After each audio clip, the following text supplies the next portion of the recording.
Goeienaand. Soos 'n palmboom en 'n seder, so is die regverdige.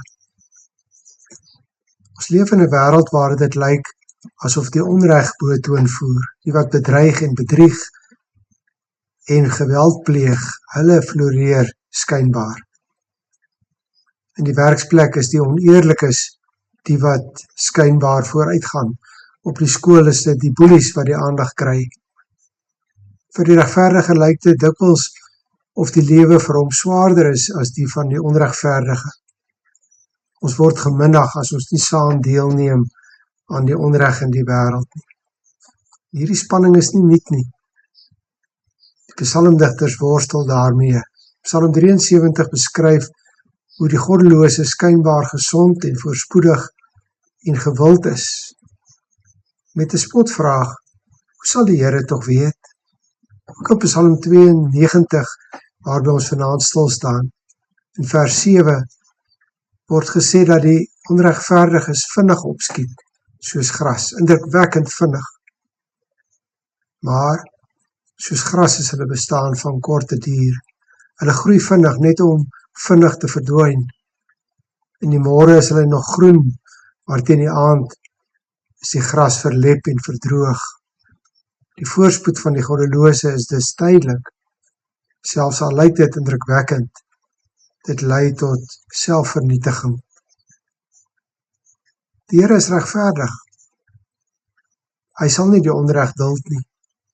Vroeg ryp, vroeg vrot. Uiteindelik word die leuen ontmasker. Uiteindelik kom die bedrog aan die lig. Die digter van Psalm 37 vat dit saam wanneer hy sê, ek het al gesien dat die slegte, roekelose mense opskiet soos 'n plant. En toe ek weer verbykom, was hy nie meer daar nie. Ek het hom gesoek, maar hy was nêrens nie.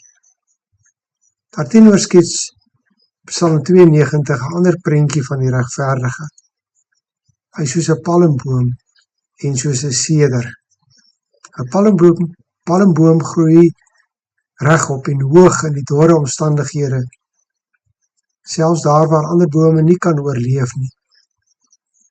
Palmboom se geheim lê in die diep wortels wat die water bereik, selfs wanneer dit op die oppervlakte droog is, dra hy steeds vrug, elke jaar betroubaar. So is die regverdige, soos 'n palmboom, hoog en rustig, diep gewortel in die Here, staande in storms, vrugbaar, selfs in moeilike omstandighede. Regverdige is soos 'n sederboom, hy is sterk en indrukwekkend, hy word baie oud. Met breë takke bied die seder skaduwee en beskutting. Hy verskaf koelte aan mens en dier. Hy het 'n lieflike geur. Selfs na die boom se dood leef dit voort in 'n hout wat uitstekend vir timmerwerk gebruik kan word. So is die regverdige soos 'n boom, 'n sterk boom met breë blarekroon. Die regverdige kan net die regverdige soos 'n palm en 'n seder wees wanneer hulle krag vind in die huis van die Here. Vers 14. Hulle groei op in die tempel van die Here. Die regverdige staan en lewe met sy wortels, dis in die teenwoordigheid van die Here. Hulle groei in sy heerlike teenwoordig vanuit die standhoudende, lewegewende water wat by hom alleen te vind is.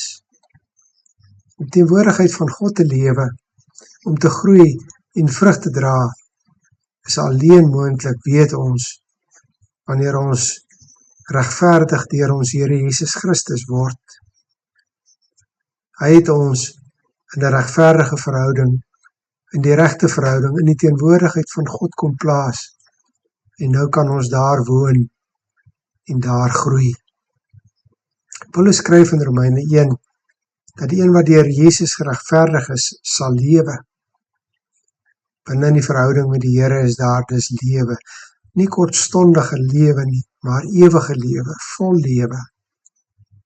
Wanneer dit dus lyk asof die onreg heers, mag ons onthou dat God self regverdig is. Hy regeer. Ons is geplant in sy teenwoordigheid. Dit mag ons onthou, al voel ons soms klein en swak.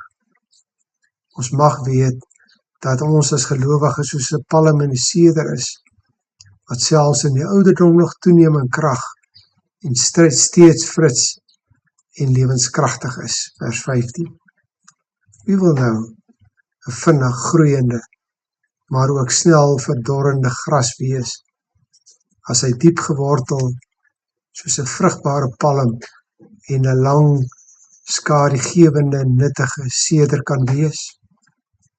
Goeienaand.